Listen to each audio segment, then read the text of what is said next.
નમસ્કાર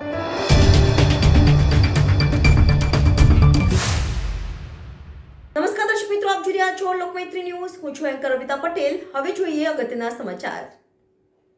વાપી મનપામાં 11 ગામોને સમાવવાના વિરોધમાં પારડી ચોકડીના રસ્તા પર બેસી ભારે વિરોધ પ્રદર્શન કરવામાં આવ્યું. પારડી ખાતે વાપી મહાનગરપાલિકામાં ગામોને સમાવવાના વિરોધમાં પ્રાંત અધિકારીને વાંસદા ચીખલીના ધારાસભ્ય અનંત પટેલ અને મોટી સંખ્યામાં લોકો પ્રાંત કચેરી રજૂઆત કરવા જઈ રહ્યા હતા, પરંતુ વહીવટી તંત્ર દ્વારા અટકાવવામાં આવતા પારડી 4 રસ્તા પર વાંસદા ચીખલીના ધારાસભ્ય અનંત પટેલ અને મોટી સંખ્યામાં લોકો રસ્તા પર બેસી વિરોધ કરવામાં આવ્યો હતો. અને ત્યારબાદ આવેદનપત્ર પ્રાંત કચેરી આપવા જતાં પ્રાંત કચેરીએ કોઈપણ અધિકારી આવેદનપત્ર લેવા ન આવતા આવેદનપત્ર દિવાલ પર ચોંટાડી વિરોધ દર્શાવવામાં આવ્યો હતો, જ્યાં મોટી સંખ્યામાં આવેલ બહેનો દ્વારા બંગડીઓ ફેંકીને વિરોધ કરવામાં આવ્યો હતો. મોટી સંખ્યામાં 11 ગામના લોકો અને મોટી સંખ્યામાં હિતેચ્છુઓ ભેગા થઈ વાપી નગરપાલિકાનો ઘેરાવો કરવામાં આવશે, જ્યાં મોટી સંખ્યામાં 11 ગામના લોકો અને આગેવાનો આ સહકારમાં જોડાયા હતા. રિપોર્ટર કલ્પેશ વાઘમારે, તાપી. लड़ेंगे और लड़ेंगे. सबने नमस्कार, जोहार. જે વાપી નગરપાલિકા ખાતે આપણી કોઈ પણ જાતની મંજૂરી વગર આપણને સમાવવાની વાત કરતા હોય એમની સામે સખત આપણો વાંધો એમાં એક મજબૂત પીપળ બનીને આપણને સહકાર આપવા માટે આવ્યા છે. જેમણે મારા જેવા અનેક યુવાનોને અન્યાય સામે બોલતા કર્યા છે. એવા વાંસદા ચીખલીના ધારાસભ્ય અનંતભાઈ પટેલ સાહેબ, ઉપસ્થિત તમામ આગેવાનો, મારે તમામને એક જ વાત કરવી છે કે આપણા ગ્રામ સભાની પરમિશન લીધી આ લોકોએ લીધી, તો આપણે શા માટે એ લોકો પાસે જવાનું? આપણે ચોખ્ખી ભાષામાં કહી દેવાનું અમારે નગરપાલિકા જોઈતી નથી, અમારે નગરપાલિકામાં જવું નથી અને નથી. કારણ કે આ મફત નાલાયક લોકો તમને ગુમરાહ કરવા આવશે. હમણાં તમને એમ કહે છે કે સમાઈ ગયો, હવે તમે કંઈ નહીં કરી શકો. એનું તમને એક ઉદાહરણ આપી દઉં. અમે 12 તાપી રિવરની કેટની લડાઈની શરૂઆત કરેલી. અમને પણ એવું જ કહેવામાં આવેલું કે આ કેન્દ્ર સરકારનો પ્રોજેક્ટ છે, એમાં તમે કંઈ નહીં કરી શકો. અનંતભાઈની આગેવાનીમાં 16 જેટલી રેલી કરી અને સરકારને ઘૂંટણે પાડી દીધી. અહીંયા પણ ઘૂંટણે પાડી દેશું બધા.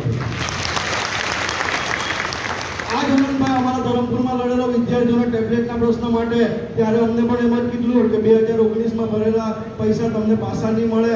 અનંતભાઈ આવ્યો અને એક જ દિવસ આવીને કહી દીધું, રાતોરાત 1000 ટેબ્લેટ ભેગા ઊભા થઈ ગયેલા. એ અનંતભાઈની તાકાત છે, આ લડેંગે જીતેગીની તાકાત છે. તમને એ વાત કરવા આવ્યો છું આજે કે અનંતભાઈ કપરાણા ખાતે ગયા, ત્યાં પણ દુકાનોના ડિમોલેશનની વાત હતી.